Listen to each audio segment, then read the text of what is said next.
The views expressed on the Warren and Bradley Show are not necessarily those held by the hosts, Warren and Bradley, nor those of the proprietors of the website, warrenandbradley.com. 5, 4, 3, 2, 1, fire!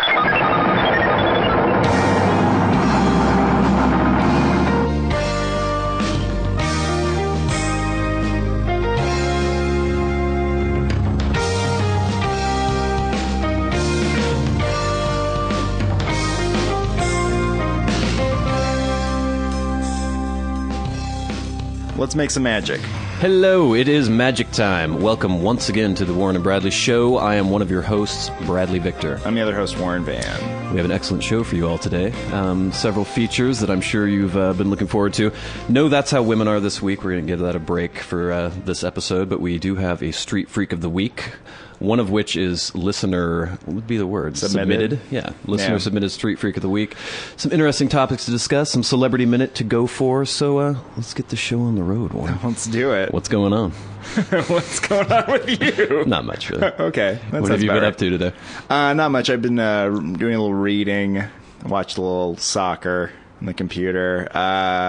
It's very warm out right now. It's oddly warm. Yeah. It's over 60 degrees for the first time, I think, in, 6 or 7 months? I was shocked when I was leaving the house. I was wondering how many layers of clothing I should wear, and I actually looked at the temperature, and I was like, oh my God. We mentioned this, I think, last week or the week before. When it gets just even slightly sunny here, people freak out and start wearing halter tops and things. And today I noticed people walking around like it was so oppressively hot. I feel like it's oppressively hot. It's 63 degrees out there, and I was just barely getting over here. It was so hot. It is hilarious. It's overwhelming. If I were still in LA, people would be wearing sweaters and earmuffs and things. Yeah, it's kind of humid though. I think it is a little humid, isn't it? Yeah, a little bit. It's a little muggy. I'm kind of sweating right now. I don't know.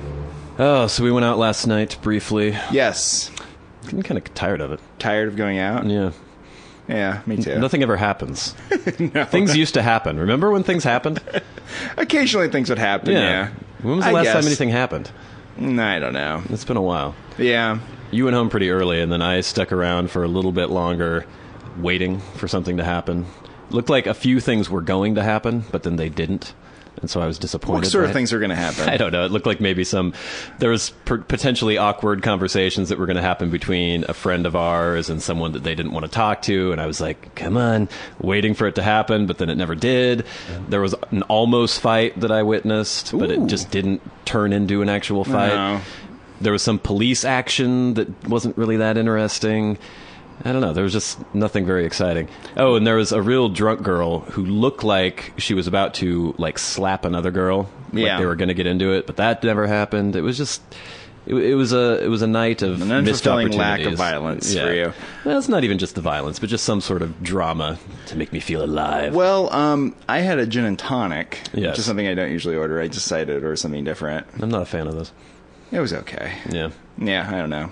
I just felt like having a shorter glass in my hand for some reason. I don't know why. I just felt like that was the move I needed to do that night. Well, your normal drink is the shot of Wells vodka and a Bud Light. Yes. Or Coors Light now. Or Coors Light. I moved on to Coors Light because the bottle is better looking. Okay. It's a better looking bottle. The design... The Bud Light bottle is ugly. It is ugly. Yeah. Yeah. Even though they did have that brief time there where they had the little blank area where you could write things on the bottle. Remember that? No. I've never had a Bud Light. Write something on your Bud Light bottle so you could write your name on it or something silly on it. There's a whole ad campaign about it. Are you then supposed to throw the bottle in the ocean and wait for it to wash up somewhere? Looking for love. I don't know. Writing something on the back on your Bud Light bottle? No. You ever done that? You ever thrown a bottle in the ocean? I tried to once as a kid, and it would not go out. Yeah. I threw it as far as I could, and it just kept washing back up on the shore. It was always very intriguing as a child to think about that, finding a note from Japan or something. Someone just recently around here found one from Japan. I heard some news story about it. Really? Was it written in Japanese? It was, and they could not read it. That's annoying. I remember hearing this story once about this entire shipment of rubber ducks that had capsized and sunk in the middle of the ocean. Tragic. And they were tracking this flotilla of rubber duckies for years and years. They were going around all these different ocean currents, and they're trying to figure out where they were going to land eventually. And then they finally landed somewhere in England, and it was this big event. People were like, hey, and like going and picking up these like gray, horribly deformed rubber ducks that had been floating in the ocean for years. Fun. It's kind of cool, yeah. Isn't there some giant like garbage patch in the Pacific Ocean somewhere? Have you heard about this? Everyone says this, but then I was trying to look for evidence of it, and I couldn't find it. I'm sure there is, probably. Yeah, it's but just like a bunch of garbage just collected after a while. And there's this big patch just like floating around out there. It almost seems like one of those apocryphal tales that people tell that just sounds reasonable. Yeah, there's a lot of that stuff though, right? The thing is with the garbage, the ocean kind of likes the garbage. As long as it's not like, you know, rings from six-packs that little otters are going to get their faces stuck in, or bottlenose dolphins. What do you mean the ocean likes the garbage? Well, if you throw something in the ocean, it floats around, fish flock to it. It creates a little ecosystem. Yes. It's true. They love the I know if you shelter. like wreck a ship on the coast and it turns into a reef or something like that. To an extent, this is all true. Well, I was even watching, just recently, I was watching The Blue Planet again, and they had the episode on the open ocean, which is kind of a desert in a way, because it's so far from the shore and it's so deep that there's not a lot of upswell of nutrients, and there's not a whole hell of a lot of life. I mean, life kind of passes through, but they were showing how any little bit of flotsam that was floating around would have an entire ecosystem of creatures living around the flotsam. Really? Yeah. Guess So I there isn't think, a lot going on listeners, out there. if you want to help, go out in a boat. Yeah, throw some garbage just start out there. chucking shit in the water. Well, it makes me think of our local Indian reservation, where a lot of people like to go out and throw things into the river estuary out there over that bridge. So there's a bunch of like old washing machines, mattresses and appliances and things like that. I don't think it's the same in a riverbed, though. It doesn't quite have the same effect. No, it's not a very pleasing effect on the eye out there. I remember as a child riding my bike through the Indian reservation and being chased by a pack of rabid dogs. Yeah. Pretty much the entire time. That'll happen. There are a lot of like kind of like mangy dogs running around out there. I saw one the other day I took a picture of, and I was going to mention it on the podcast because it kept trying to eat my JoJo potatoes that I was eating. It would like shove its face in my window while I was eating. Wait, you were driving and it was like following you? I was near the Indian reservation eating JoJo's. Oh, you're just sitting in your truck eating JoJo's, and it was trying to like get in there and get the JoJo's. Something I like to do. It clears my head. Oh. And there was a dog that was like shoving his head through, and I was like, and he was really aggressive about it. Oh, well, they're feral Yeah, at that pretty point. much. They're like they're getting the food wherever they can. Everyone's feeding them. He was kind of cute. Guess what? It's time for Street Freak of the Week. Bam. They wander the streets, scavenging for loose change and discarded cigarette butts. Fair $1. And give me a motherfucking cigarette. Ran out of gas ways back. Got any meth? You smoke weed, don't you? Good, in my car. I could use some change. They may be mentally unstable and deserving of our charity, but that doesn't mean they can't be selected as the Warren and Bradley Show Street Freak of the Week.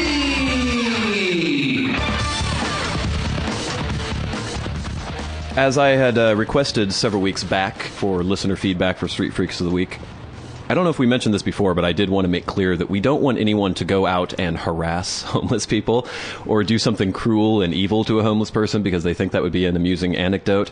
And we don't want any stories involving horrible abuse or drug overdose or anything that will make us sad and potentially cause Warren to cry. Yeah. Because nobody wants to see Warren cry. These are just amusing anecdotes from those jolly homeless people who occasionally interact with us in our daily lives. So, as I said, my little brother, Zachary Victor, who is a devout listener to the show, lives in Seattle, and he goes to the University of Washington. Maybe Heard I should. of it? Yeah. Yeah. I won't give his exact address, but he lives. Why would you do that? People can hunt him down. He lives in the U District, and he says that apparently there is an American Apparel outlet in the U District where lots of homeless people like to gather. I believe I've walked by that American Apparel before. And they sleep there in the doorway, and they just hang out. I guess they like, chinos and Made in America t-shirts that are slim fitting. Yeah. And there's one guy in particular who, I'm going to try to rephrase this in sort of his words, but also my words as well. This grizzled little homeless dude with a little gray beard, little bald head. He does the tramp face, which I can't show to the audience, but he does the kind of mouthing all the time, like smacking his lips, and he's like, this little wizened homeless dude. And my little brother sees him pretty much every day as he walks by to campus. And apparently one day, he saw him crouched over. There was nobody else around, and he seemed very furtive, like he was doing something, crouched down on the ground. And as my brother approached, he saw that he was picking up used condoms off the sidewalk and very carefully and securely placing them in a little, like, sandwich bag. He'd pick one up and go... and put it in his little bag, and he'd fold it over, and then he'd go and find another one and put that in his bag. And then my little brother walked up behind him and surprised him, and he went, "Oh!" and turned around and gave my brother a strange smirk, and then sort of chuckled, and then dropped the bag and scurried away. That's pretty weird. That's fucking weird. Again, it gets back to something we talked about weeks ago, which is why are there so many fucking condoms all over the place? Well, this is the first question I had for my little brother, is like, is this place always strewn with used condoms? And he said, yes, it is. The streets are just covered in condoms. Well, apparently there's this one area that always has at least 5 or 6 condoms. No, I completely know that this is true because I see street corners like this all the time. Yeah. So it's just, that's we'll crazy never get enough. to the bottom of this. But putting that aside, what the fuck was the homeless man going to do with those used condoms? I'm gonna say he's crazy. Well, yeah. I think we can take that as read. But I mean, the question is, what do you think was going on in his mind? Was he like thinking some dirty thoughts about sex? Well, I was when he was doing asking, did he think perhaps he was doing a good deed, like cleaning up the city? And this? It is a good deed. My little brother did not seem to think that was the case, because it seemed like he was secreting them away for future use. And I don't know if he was going to use them himself. Like he can't afford condoms, probably. But you can get condoms. You can go anywhere, and people will like go to any health clinic or something and ask for condoms. What sort of person uses used condoms they find on the street? I don't know. The kind of person who doesn't use condoms at all. I'll tell you that. You know what I mean? Yeah, I would assume that those people don't cross. People that there's like a section of people in this world who are worried about like sexually transmitted diseases and impregnating people. They use condoms. Right. There are crazy people who pick up soiled condoms in the U district and pick them in a little bag. Those two groups of people, they're never crossed. They're never the same person ever. He'll probably see him in a week or so with a bunch of balloons for sale. Oh, God, to children. That have some sort of residue inside them. We can only imagine. Get the evening news on that story. I got AIDS from this balloon. Oh, God. That's a street freak right So that there. was a good Street Freak of the Week. I have one myself, actually. Oh, good. Even though I'd put out this SOS for Street Freak of the Week and I hadn't had any for a while, I actually did encounter one. I guess we had one last week, too, with the one that might have been fake. Yeah. But this one definitely was not fake. It was very odd and almost turned dark, but luckily it had a happy ending. Oh, good. So I was driving along in my truck on a major thoroughfare in the city of Bellingham. Warren, you will know, and some of our listeners will know, it was the corner of Lakeway and Ellis. Oh, yeah. Which is a major, busy intersection. Middle of the day. And there's a gas station on the corner, and near the gas station there's kind of a hedge that goes around the corner. Yes. And as I got up to the intersection, I was actually going to go towards my house, which was in the opposite direction, but as I glanced over to the corner and to the hedge, I saw a pair of legs sticking out of the hedge. Uh-oh. That were not moving. And there were people walking by on the sidewalk, cars driving everywhere. Nobody seemed to notice the legs sticking out of the hedge. And so I thought, I could go home, or this is a perfect opportunity to experience something interesting. You weren't worried about the health or the safety Well, of this I also person did with legs. kind of want to see if the person was dead. Yeah. So I I decided to turn instead. I went into the gas station, parked near the sad remains of the telephone booth. Yes. This all just kind of disappeared, haven't they? Yeah, they're getting ripped down every day. Parked the truck, got out, walked over to the hedge, and said, "Excuse me." There's no movement, no response. "Hello? Do you need any help there?" No movement, no response. Couldn't see. I could only see pretty much the waist down and like part of a distended belly kind of protruding from a stained T-shirt. So I finally thought, I'll give him a little prod. Might as well. So I took the toe of my boot and prodded his leg a little bit. Said, "Hello?" No movement whatsoever. So I did a little harder. I kind of clubbed him. You're kicking a homeless person. Well, I'm trying to see if he's alive.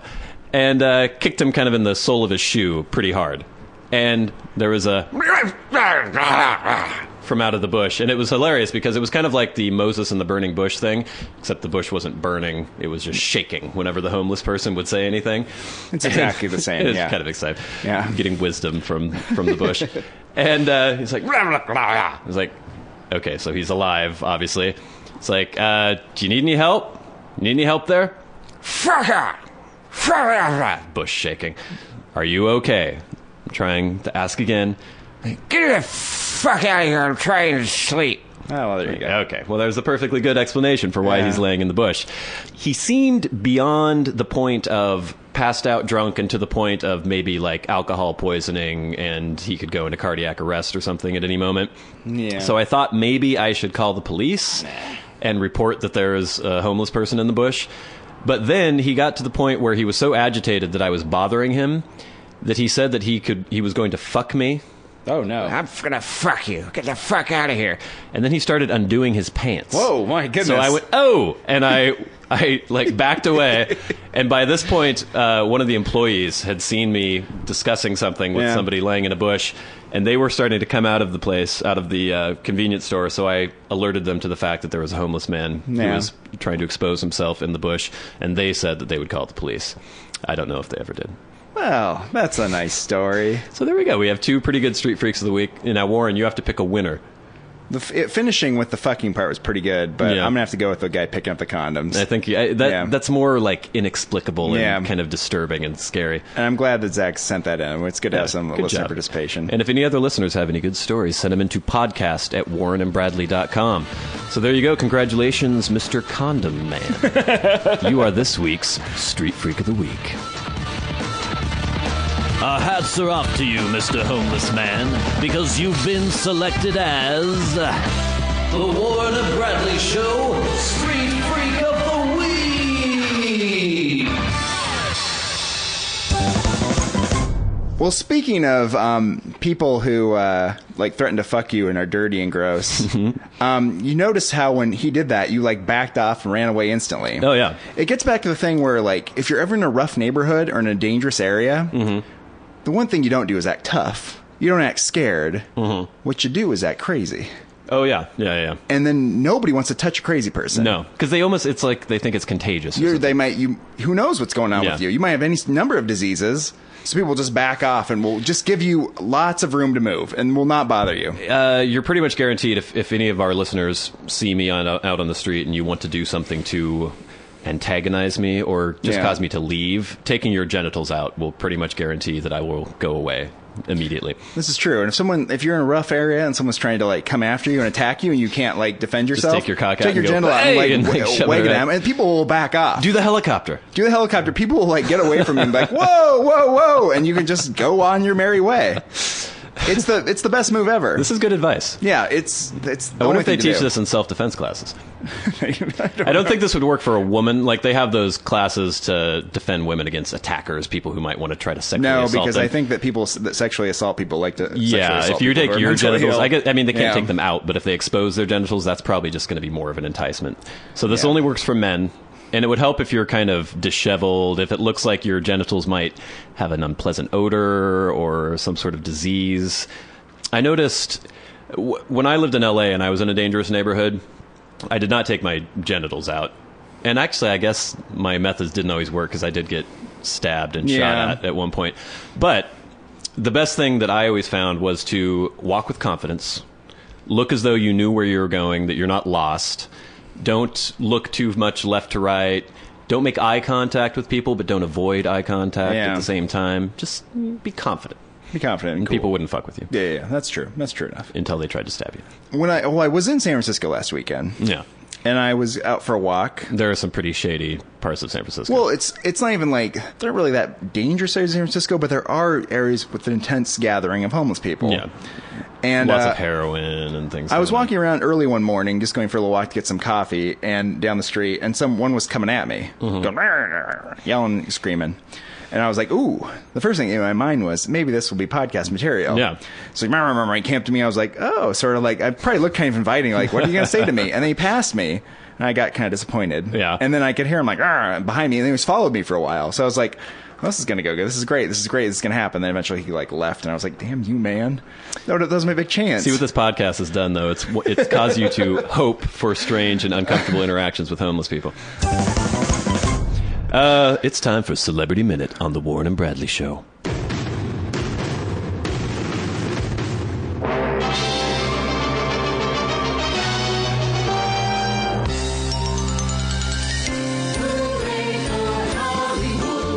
Celebrity Minute on the Warren and Bradley Show.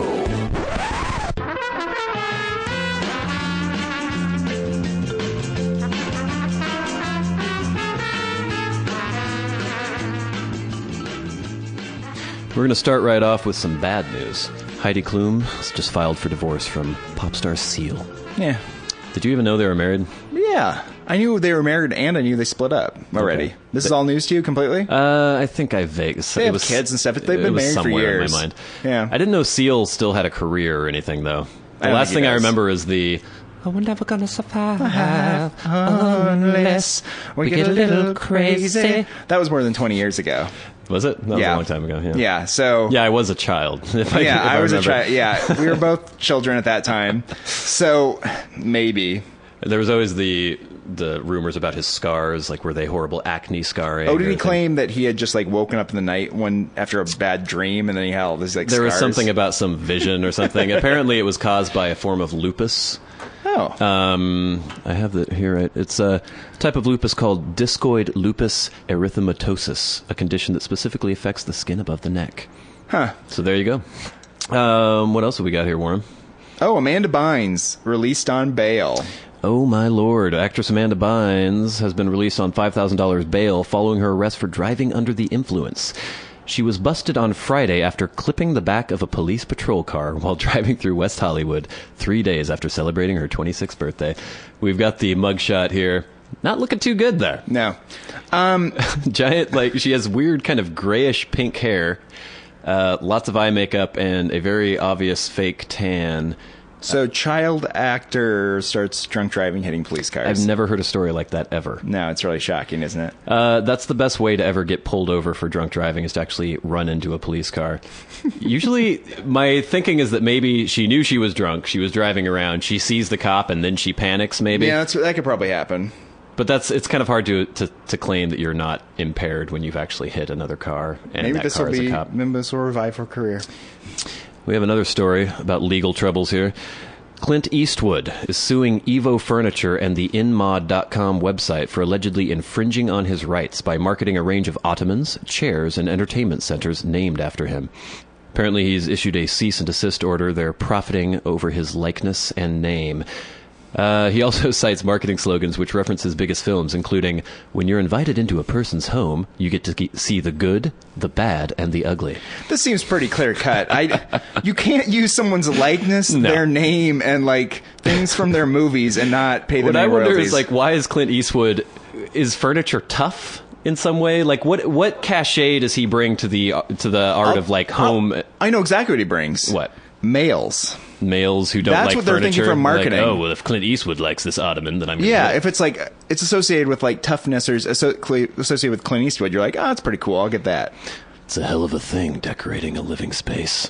Well, are there like male furniture stores? I don't know. No, there aren't. No, men don't really give a shit. I mean, No, they don't. I kind of do. If I had money, I would buy furniture I like. Really, but I just like simple things. I like the things from IKEA. I like one That of works the for me. one of the other slogans here. When visitors come to your home, the Clint 47-inch entertainment center makes your family room alone look like you live in a perfect world of $1 million baby. That doesn't Are you even kidding make me? sense. Are you? Why would they do that? $1 million baby isn't really like even going for the cool Clint Eastwood. That's going No. for like the Hillary Swank Clint The Perfect Eastwood. World was with Kevin Costner as a criminal who had some little kid running around with him. But to shoehorn those two references in together, and they don't make any sense together, I don't know. I think that He's gonna win. good old Evo Furniture has more problems. Good for him for still being alive, by the way. He doesn't look very alive in this picture. No, but he's pretty old. He almost looks kind of like a mummy. What have we got here? Warren? Speaking of people that like lived a lot longer than I ever thought they Than would, they should have.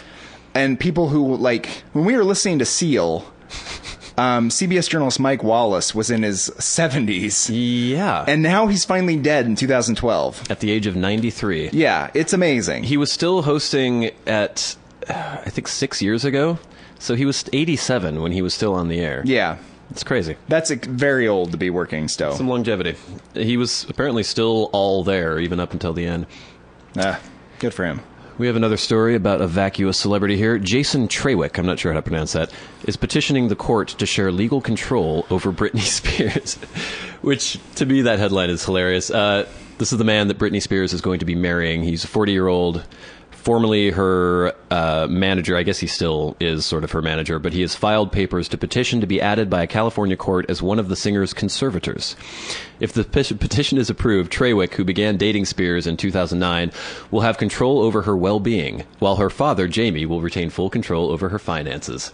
So Britney Spears is like a ward of the court? Apparently. She's not able to take care of herself, apparently. This is another child celebrity. Yeah, it's very strange to me. Her father has had legal control over her millions since 2008, so she has no control over her own finances, and apparently she has no control over her own body, herself, her mind. I guess they're different things. I guess Have you ever heard of an adult with a conservator who wasn't like developmentally disabled or in some way incapacitated? It reminds me of the girl with the dragon tattoo. Remember? Oh yeah, but that was because that was just the weird way that the legal system worked there, where they had their parole officers were kind of like guardians or something. It's that it's a system like that. It's very strange. I don't know what goes on in your childhood. You must just be learning all the time. And if you have a normal childhood, you learn normal things. If you do not have a normal childhood, you miss out and you can never get it back. Well, and I think what happens too with these people is how old was she? Like 16 or something when she first hit it big. But she was already like in Disney Channel things before that. But basically her whole life, people have taken care of her. And she has never learned to take care of herself. She has to have somebody telling her where to be, when to go, what to wear, what to do, how to look. Everything in her life is completely controlled by other people, and she just doesn't know how to do it any other way. Oh, it's just terrible. So now she's marrying somebody who is legally in control of her. I don't know how that works. What's your deal too, you fucking creep? I think we should go to Florida for our vacation. I'm like, I don't want to. Well... Just look at that According guy. to the state of California, it's just very odd. What a he does look like a leech. schmuck. Get a life. Yeah, it kind of makes me sad. It's just pathetic. I'll get over it. We have one lighthearted story. Mark Ruffalo, quote, "I am not well endowed." Apparently Mark Ruffalo's experience shooting the Avengers was not like that of his castmates, because while they got to wear fancy costumes, he had to run around in a mocap suit, so it was like some little unitard that apparently was very revealing and didn't leave much to the imagination. But according to Ruffalo, he doesn't have much anyway. Oh, no. Which is a very weird thing for a Hollywood celebrity to admit, that they have a small penis. I think that's actually a good idea, though, because actually... The other night, I was at this after party, all these drunken people, and this girl who I didn't know came up to me and said, "I hear you've got a big dick." And I went, Not true. All right, then. And I said, no. And I did say, I was like, actually, no, I don't. It's tiny. And she went, ah, ha, ha, ha. And I went, no, seriously, it's very small. And then I walked away, because... It's much better if people are... I don't even know if she really did know who I was or if she was just being ridiculous. But if people are going to be spreading rumors about your genitalia, it's better to have them have low expectations. Because then if you ever encounter somebody who's like, well, I heard he has a giant piece of action between his legs, and then you come and it's just like, okay, they're going to be disappointed. Whereas if they hear that it's tiny... they'll be pleasantly surprised. Yes, I tend to agree with this. Yeah. So maybe Mark was playing that same angle. That you definitely want to like surprise people. Yeah. In a positive way. In a positive way, not in a negative way. Yeah, exactly. Because one person's big could be another person's small. It just depends on who they've been with, what they're used to.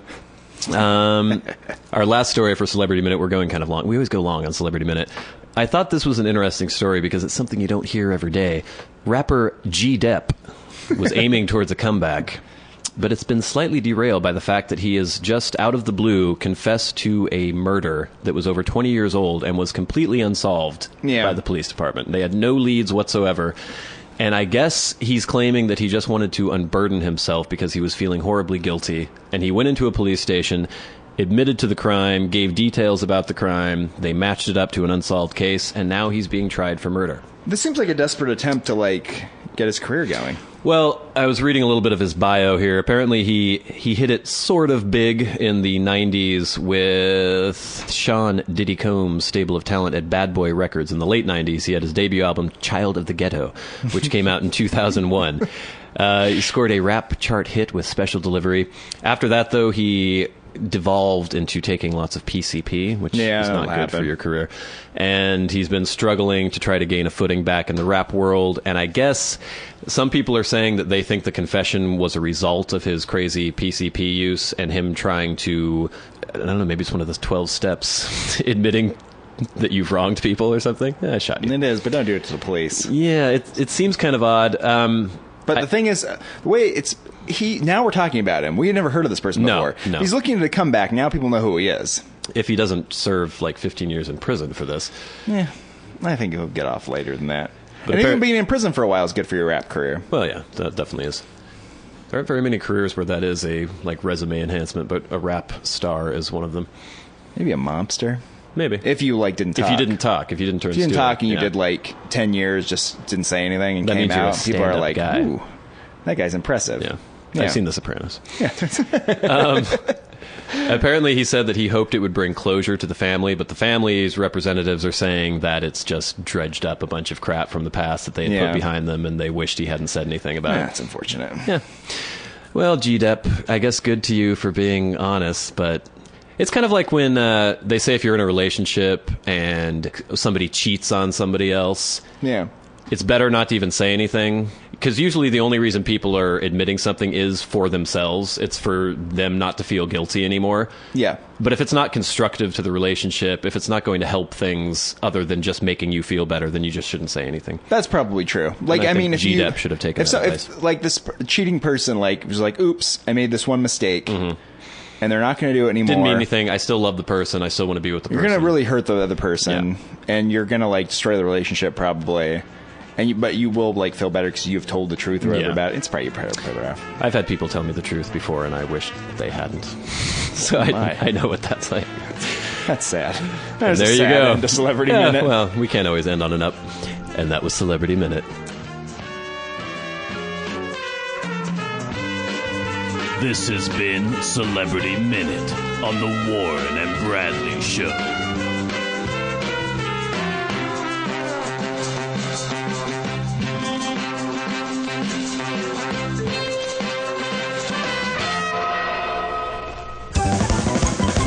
We have an update on everyone's favorite band, Groupus McKay and the Rabble Rousers, Scottsdale, Arizona's own.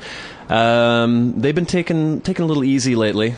Yeah. Groupus was having hip replacement surgery, and they were not able to perform for a while. But now they are back at it, and Groupus wanted us to let everyone know that they have a show Tuesday the 17th at Chasers Nightclub. That's at 8005 East Roosevelt Street in Scottsdale, Arizona.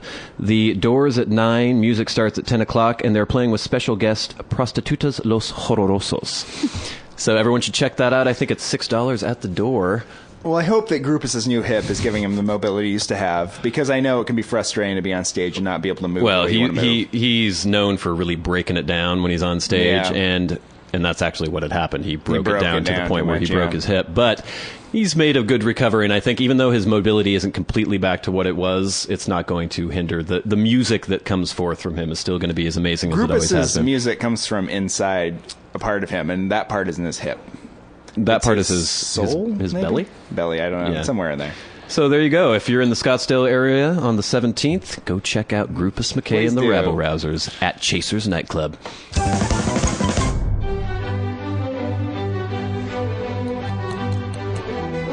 Dear Warren and Bradley, I am writing this missive to let you know that I was utterly delighted with last week's episode. Your tales of prostitutes and the indigent are always quite illuminating, and I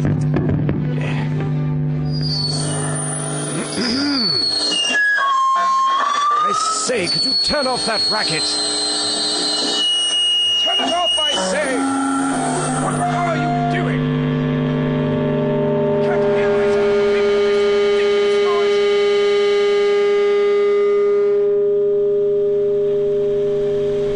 noise. Listener feedback on the Warren and Bradley Show. All right, so listener feedback for this week. We had a missive from one of our very devoted listener called Rory. Mm-hmm. I don't know who he is. I I don't know who he is either. He sent in an email, which I will read thusly. Hey, I've got a topic idea. How about discussing how American asses are the dirtiest in the world? Americans clean themselves by taking a wad of paper and smearing shit up their ass crack. Then many of them get up and walk out of the bathroom without washing their hands. Filthy. Even residents of third world countries clean themselves better. Love, Rory.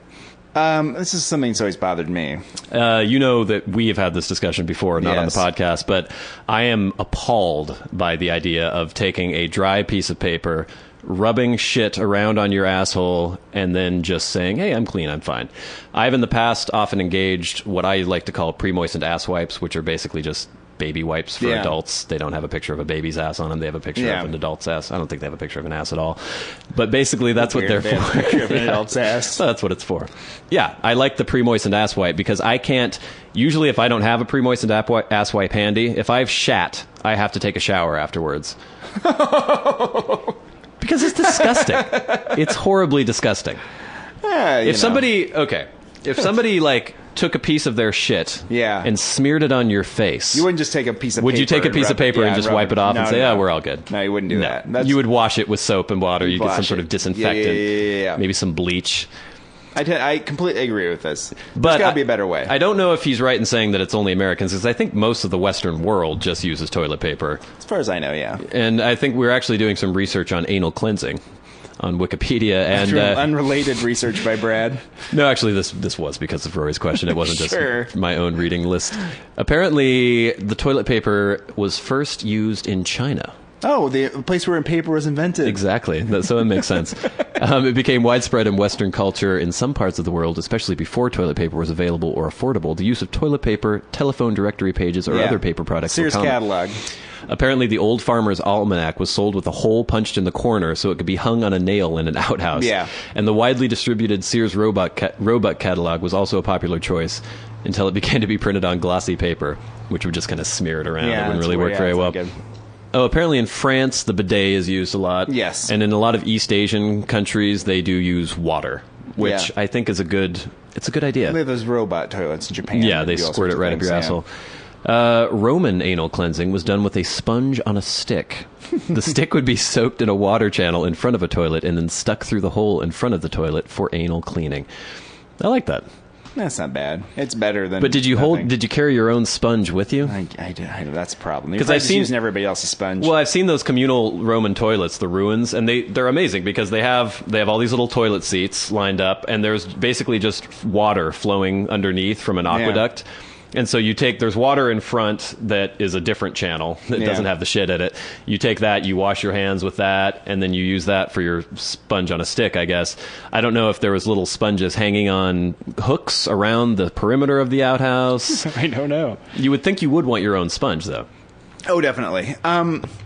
It's weird though when you go to the bathroom now at like a public place. Mm-hmm. You walk in there, and it's very futuristic in the fact that your like towels are dispensed by like a laser that you wave your hand in front of. The sink turns on automatically. You put stand your hand. up, and the toilet automatically the flushes toilet itself. automatically flushes over and over again.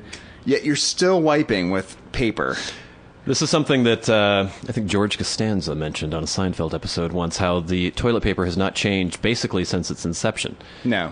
You know, it's gotten maybe more absorbent, maybe the 2-ply, the double roll. Yeah. But basically it's exactly the same thing we've had. I've never used a bidet. Neither have I. I've always wanted to. It kind of makes me wonder, because, again, with the analogy of smearing shit on somebody's face, if I just sprayed that shit with a little jet of water, I don't know if it would really get it off all the way. No, but it would help. Yeah. If you have, like, going back to the shit that was smeared on your face. Yeah. If you were taking, like, just a dry piece of paper and you wiped it. It would just kind of But if you put water on there and then wiped it, you get a lot more of it off. What do you dry your ass with after you use the bidet? The toilet paper, maybe. But then have you ever... I try to do that sometimes, too, when I don't have my pre-moistened ass wipes. I put a little water on the toilet paper and then rub that, but then it just kind of breaks apart. Oh, yeah, toilet paper does do that when it gets wet, Yeah. doesn't it? Well, you just need more resilient toilet paper. You need, like, some sort of, like, paper towel. You know those paper towel ads where they, like, throw a bowling ball into the wet paper towel and, like, holds it up? Something strong and like that. And get that wet and just get in there and you're fine. Well, maybe if you had a sponge on a stick like the Romans, you could use that to dry yourself Well, up. this is what we'll do. And next to the toilet, give me some of these paper towels, strong, good paper towels, Yeah, and give me a little brawny. thing that squirts water out. And I'll just moisten this paper towel, and I'll get it in there, and that'll make me feel better. I still think the pre-moistened ass wipe is the best of both worlds because it actually does have some cleaning agent in it. Like you've wiped a baby's ass before, right? I don't know if I ever have. Really? I don't think I've ever changed a diaper. Really? Because I thought I guess about you this. never had siblings that were way younger than you. No. And Yeah. so I've thought about this in the past because I'm always like, oh, people are like talking. And I'm like, if I had like a baby that was like a year old and they're like, take care of this baby for the day. And I was like, I wouldn't know what to do. Yeah, you'd be fine. Well, I mean, I'd figure it out, but the baby would like, the diaper would be like taped on there. I'd be like trying to like mush up like food and put it in its mouth, make sure it didn't choke on it. It would be like a caveman handling You're playing a into baby. that horrible male stereotype that men have no idea how to care for children. Well, I don't. No, I have never cared If for you little had your children. own, if you did have kids, you'd If be I did fine, have kids, yeah.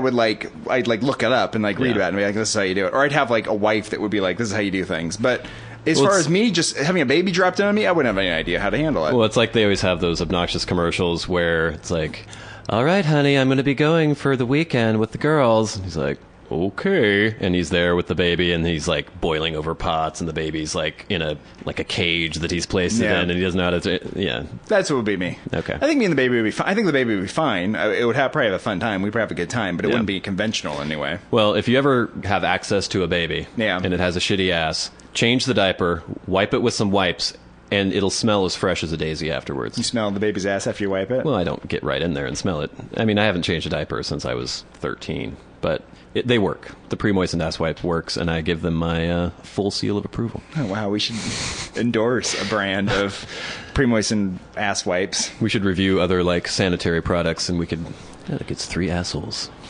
Oh, God. 4 clean assholes. Stay tuned for that segment. Our Consumer Reports thing about, like, wiping your ass. Is that enough? That's what all the listeners are asking all the time. This has been listener feedback on the Warren and Bradley Show. If you'd like to get in touch, send your questions, comments, and concerns to podcast@warrenandbradley.com.